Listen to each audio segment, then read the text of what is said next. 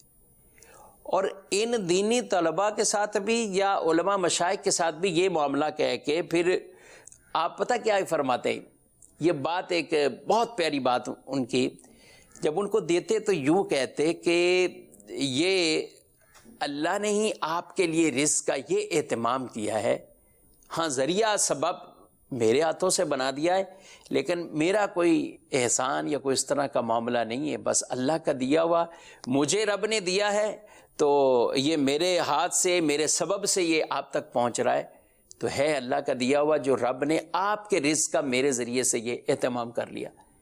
یہ ایک اچھی نیت، اچھا ارادہ اور اپنے دل کی نیت کو بہتر رکھنے کے لیے بہت ایک اچھی اصلاح والی بات انہوں نے فرمائی۔ تو جب بھی کسی کو دیں، غریب سے مدد کریں، کسی رشتہ دار کی بھی کریں، تو یہ ہو کہ رب نے اس کا ذریعہ مجھے بنا دیا ہے، آپ کا یہ رزق کا معاملہ اللہ نے میرے ذریعے سے یہ پورا فرما دیا، رب کا شکر ادا کریں۔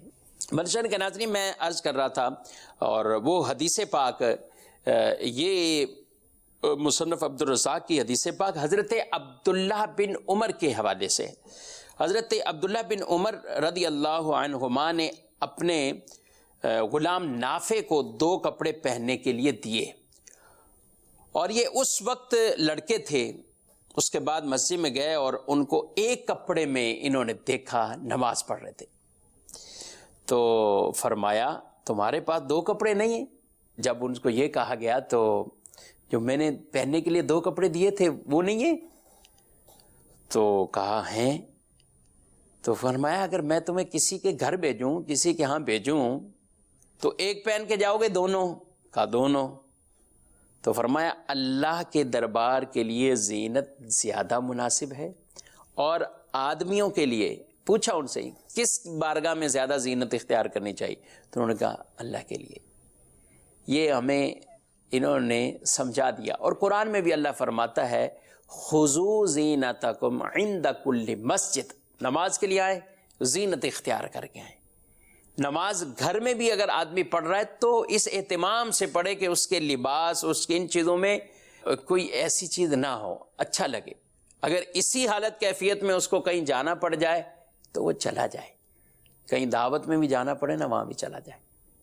تو اس لیے نماز کے ساتھ جب یہ معاملہ کریں گے تو انشاءاللہ اس کی ہم برکتیں بھی پائیں گے۔ جی مزید کال پہلے جیسا عصر کی نماز کا ٹائم ہو رہا ہے تو ظہر پڑھنا شروع کر دیتے آخری وقت میں۔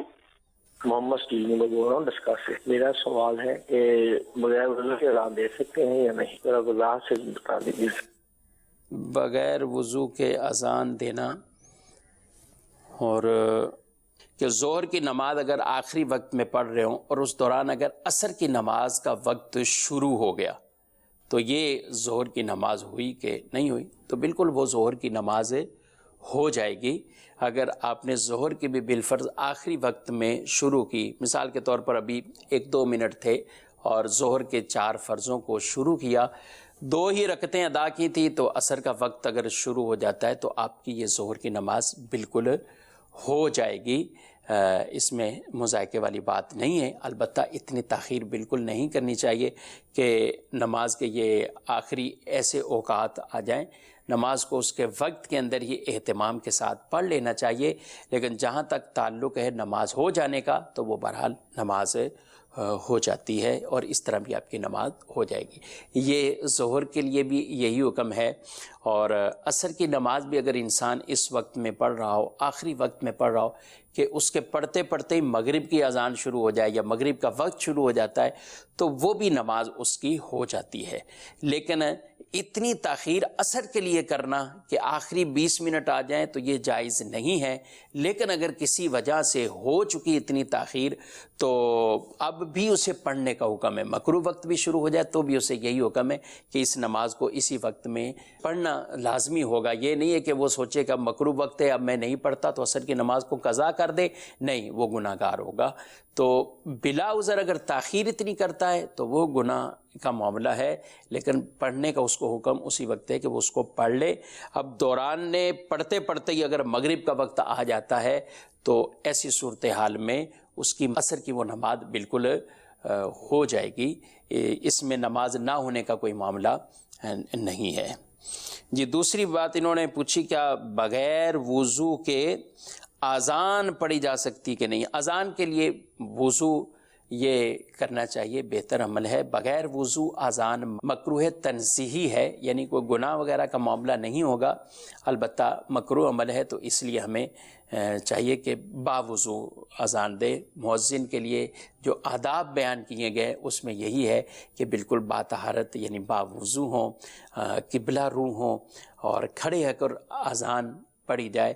اللہ کریم انہی آداب کے مطابق ہم سب کو جب اذان کا موقع ہو تو اس طریقے سے ہم یہ اذانیں دیں۔ آج کل جیسے گھروں میں بھی دفع بلا کے لیے، وبا کے لیے، پریشانیوں سے چھٹکارا حاصل کرنے کے لیے بھی اذان لوگ دیتے ہیں، اچھا عمل ہے، اللہ کا ذکر ہے، کرنا چاہیے، اور اس کے لیے بھی بہرحال یہی اہتمام ہو، باوضو ہوں، کھڑے ہو کر ہوں، قبلہ شریف کی طرف رک کر کے اس اذان کو دی جائے۔ اللہ کریم اس کی ہمیں برکتیں عطا فرمائیں۔ جی مزید کال۔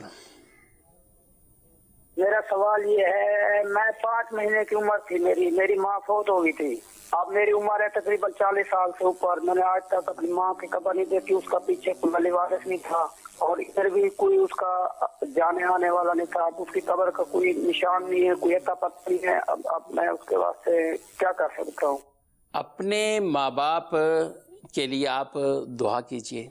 آپ نے کہا کہ میری عمر بہت چھوٹی تھی، بہرحال ان کی قبر کا پتہ ہو یا نہ پتہ ہو، اصالِ ثواب کرنا ہے، آپ اصالِ ثواب کیجئے۔ اگر والدین کی قبروں کے بارے میں علم ہے اور جانا انسان کے لیے پاسبل ہے، ممکن ہے، تو بالکل جانا چاہیے۔ قبروں پر جا کر بھی جو ہے انہیں اصالِ ثواب کرے، مرحومین کو انسیت ملتی ہے اس سے۔ لیکن اگر آپ کو اس بارے میں پتہ ہی نہیں ہے کہ ان کی قبر کہاں ہے، عام طور پہ تو رشتہ داروں سے معلومات لینے سے پتہ چل جاتا ہے، اگر پھر بھی پتہ نہیں چلتا کوئی حرج والی بات نہیں، آپ اصالِ ثواب کریں، آپ ان کے لیے دعائیں کریں، اصالِ ثواب کریں گے، دعائیں کریں گے، انشاءاللہ ان کو ثواب بالکل ضرور قبر میں وہ پہنچے گا۔ قبرستان جا کر انسان سورہ اخلاص پڑھتا ہے، سورہ فاتحہ پڑھتا ہے، سورہ تکاثر، یہ فضیلتیں ہیں ان صورتوں کی بطور خاص۔ بہرحال جو بھی کلمات آپ کو آتے ہیں آپ وہاں جائیں، ان کو پڑھیں اور ان کا ثواب قبرستان والوں کو ایصال کر دیں، پہنچا دیں۔ ان کی تعداد کے برابر اللہ کریم پڑھنے والے کو ثواب عطا فرماتا ہے۔ اچھا قبرستان نہیں بھی گئے، آپ گھر پہ بھی رہتے ہوئے مسجد میں ہیں، گھر پر ہیں، آپ نیک عمل کرتے ہیں اور ان کا ثواب انہیں پہنچاتے ہیں، تو بالکل انشاءاللہ العزیز یہ ثواب ان تک پہنچے گا، اور اللہ کریم کی رحمت ہے یہ بہت بڑی کہ انہیں تو ثواب مل رہا ہے، ساتھ ساتھ دینے والوں کو یعنی ایصال کرنے والوں کو بھی اللہ ثواب عطا فرماتا ہے اور بڑھا کر ثواب عطا فرماتا ہے۔ رسول اللہ صلی اللہ علیہ وسلم کی بارگاہ میں کسی آدمی نے اپنے ماں باپ کے فوت ہونے کے بعد ان کے متعلق پوچھا میں کیا ان کے حوالے سے کروں، تو آپ صلی اللہ علیہ وآلہ وسلم نے فرمایا اپنی نماز کے ساتھ ان کے لیے نماز بھی پڑھو۔ یعنی اس کے لیے علماء نے یہی فرمایا کہ نماز کے ساتھ نماز پڑھنا یعنی جب تم نوافل وغیرہ اپنے پڑھو تو ساتھ اپنے ان مرحومین کے لیے، ماں باپ کے لیے بھی کچھ آدمی نفل پڑھ لے، ان کی نیت سے پڑھ لے کہ یہ ثواب ہم ان کو دے رہے۔ جیسے عام بھی آپ جو نماز پڑھتے ہیں اور ان کا ثواب بھی انہیں ایصال کرتے ہیں، فرض نماز کا بھی ثواب ایصال کر سکتے ہیں، اور لیکن یہ کہ بطور خاص ان کی نیت سے نوافل بھی پڑھیں تو انشاءاللہ العزیز اس کے بھی بہت سے فوائد آپ کو ملیں گے، اور مرحومین کو بھی انشاءاللہ اللہ اپنی رحمت سے وہ ثواب عطا فرمائے گا۔ ایک کال ہمارے ساتھ پہلے ایک تھی سائل کی راول پنڈی سے، انہوں نے پوچھا ہے کہ جب نبی رحمت صلی اللہ علیہ وآلہ وسلم کا نام مبارک محمد صلی اللہ تعالی علیہ وآلہ وسلم آتا ہے تو انگوٹھے کیوں چومے جاتے ہیں؟ اس وقت یہ ان کو کیوں چوما جاتا ہے؟ ان کی کیا حیثیت ہے؟ یاد رکھیں کہ یہ ایک مستحب عمل ہے، بہتر عمل ہے یہ، اور کہ نبی رحمت صلی اللہ علیہ وآلہ وسلم کا جب نام نامی بطور خاص اذان کے اندر رسول اللہ صلی اللہ علیہ وآلہ وسلم کے سامنے اذان کہی گئی، اور المقاصد الحسنہ کی یہ حدیث پاک ہے، فرمایا گیا کہ جب اذان کے کلمات ہو رہے ہیں اور مؤذن اشہد ان محمد رسول اللہ پہ پہنچا تو حضرت ابو بکر صدیق رضی اللہ عنہ انہوں نے اپنے انگوٹھوں کو چھوما، اور جب ایسا کیا تو رسول اللہ صلی اللہ علیہ وسلم نے ملاحظہ کیا، اور آپ نے ان کو جب اذان ختم ہوئی تو پھر ارشاد فرمایا کہ من فعل مثل ما فعل خلیلی، کہ جیسے میرے دوست خلیل ابو بکر نے کیا ہے جو اس طرح کرے گا فقد حلت لہ شفاعتی، میری شفاعت اس کے لیے حلال ہے۔ تو یہ ایک محبت کی علامت ہے، نشانی۔ علامہ شامی رحمۃ اللہ تعالی علیہ اور ان کے فتاوی ہیں، فتاوی شامی، اس کے اندر باقاعدہ اس روایت کو انہوں نے بیان کیا ہے کہ جو شخص رسول اللہ صلی اللہ علیہ وآلہ وسلم کا نام مبارک اس طرح مؤذن سے سن کر وہ چوم لیتا ہے اور کچھ کلمات کہتا ہے، کہ اس کے بارے میں بشارت ہے کہ رسول اللہ صلی اللہ علیہ وسلم کی کہ انا قائدہ، کہ میں قیامت کے دن اس کا قائد ہوں گا، اس کا رہنما میں ہوں گا، وَمُدْخِلُهُ فِي صُفُوفِ الْجَنَّةِ، اس آدمی کو میں جنتی صفوں کے اندر کھڑا کر دوں گا، داخل کر دوں گا۔ تو یہ ایک اچھی ہے، فضیلت والی بات ہے، بشارت والی بات ہے، اور محبت کے تقاضے ہیں، بالکل چومنا چاہیے، لیکن میں نے حکم اس کا عرض کر دیا یہ مستحب عمل ہے۔ اگر کسی نے نہ چوما کوئی گناہ نہیں ہے۔ اگر آپ کسی کو اذان میں دیکھیں یا بالفرض آپ نے اقامت میں دیکھا اور اس نے نہیں چوما، کوئی گناہ نہیں کیا اس نے، لیکن جو چوم لیتا ہے مستحب عمل ہے، اس پر عمل کرنا چاہیے۔ ہاں، جو چومتا ہے اس کو کوئی منع کرے، اس کو کوئی گناہ گار ٹھہرائے تو یہ ضرور گناہ کر رہا ہے۔ بھئی کیوں آپ ایسی بات پہ، ایسے عمل پہ آپ لوگوں کو منع کر رہے ہیں جس کی شریعت کے اندر منع کوئی واقع نہیں ہے؟ آپ کیوں ایسا کر رہے؟ اور باقاعدہ اس کی امام اہل سنت نے پورا ایک رسالہ اس بارے میں تحریر فرمایا، منیر العین، جس کے اندر یہ انگوٹھے چومنے کے پورے ان دلائل کو ذکر کیا گیا، اور تفصیلی آپ نے اس کے اندر حدیث کے اعتبار سے بھی اس میں بحث فرمائی ہے، اور اس کی سندوں کے اعتبار سے پوری اس کے اندر آپ نے ابحاث فرمائی ہے، اور اصول حدیث پر آپ نے ایسے ایسے واضح قانون اور قواعد اور اصول آپ نے لکھے ہیں کہ اگر کوئی اہل علم اسے پڑھتا ہے تو پتہ چل جائے گا کہ کیا اصول حدیث ہیں اور ان کو کس طریقے سے انتباہ کیا جاتا ہے۔ تو ایسے کسی کو منع بالکل نہیں کرنا چاہیے۔ جو نہیں چوم رہا وہ گناہ گار نہیں ہو رہا، جبکہ کیسے ہی اس نے نہیں چوما، بس اپنے توجہ نہیں رہی، نہیں ٹھیک ہے بیٹا، وہ کوئی گناہ نہیں ہے۔ لیکن جو چوم رہا ہے اس کو جو گناہ گار ٹھہرائے تو یہ آدمی ضرور گناہ گار ہوگا۔ آپ کیوں کسی کو اس طرح ٹھہرا رہے؟ تو لہذا ان چیزوں میں ہمیں آپس میں ایک دوسرے کے ساتھ پیار محبت والا معاملہ کرنا چاہیے۔ کسی کو پیار سے سمجھا دینا یہ اور بات ہے، لیکن معاذ اللہ جو چیز شرعاً جائز ہے اور ایک اچھا عمل ہے اس کو کوئی گناہ کہہ دے تو اس کو ضرور سوچنا چاہیے۔ وہ تو رسول اللہ صلی اللہ علیہ وسلم کی محبت میں چوم رہا ہے اور آپ اسے محبت میں پیچھے کھینچ رہے ہو، نہ، خود بھی اس کے ساتھ شامل ہو جائیں اور ان محبتوں کا اظہار کیجئے، انشاءاللہ اس کی برکتیں ملیں گی۔ ہاں، جن مواقع میں چومنے کے لیے ممانعت کی جاتی ہے بالکل آپ وہاں پہ بالکل ایسے رہے۔ مثال کے طور پر آذان ہے جو جمعے کے لیے آذان ثانی ہوتی ہے، جب خطبے کے لیے امام ممبر پر بیٹھے ہوتے ہیں اور اذان ہو رہی ہوتی ہے، تو اب اس وقت آپ توجہ سے اذان سنیں، اس وقت آپ دل ہی دل میں درود وغیرہ دل میں پیش کریں، لیکن زبان سے نہ پڑھیں، اور اس وقت آپ نہ ہی انگوٹھوں کو چومیں۔ اچھا، ختم شریف ہو رہا ہے، فاتحہ پڑھی جا رہی ہے، اس میں آیت مبارکہ ما کان محمد ابا احد من رجالکم پڑھی جاتی ہے، اس ٹائم بھی آپ نہ چومیں، بس خاموشی کے ساتھ آپ قرآن پاک کو سنتے رہیں۔ اچھا، خطبہ امام پڑھ رہے ہیں تو امام اگر اس میں نام لیتے ہیں تو اس وقت بالکل آپ نہ چومیں اور خاموشی کے ساتھ آپ وہ اس خطبے کو سماعت کیجیے. جہاں ممانت ہے بالکل علماء نے اہل سنت نے اس کو ممانت کو بھی بیان کیا، لیکن خواہ مخواہ ایسی جہاں ممانتیں نہیں ہیں وہاں ممانتیں ایسی نہیں بنانی چاہیے. انگوٹھے ضرور چومیں، محبت کی علامت ہے. اللہ عمل کی توفیق عطا فرمائے. صلو علی الحبیب صلی اللہ تعالی علی محمد. ہمارا اسلام، ہمارا اسلام، ہمارا اسلام.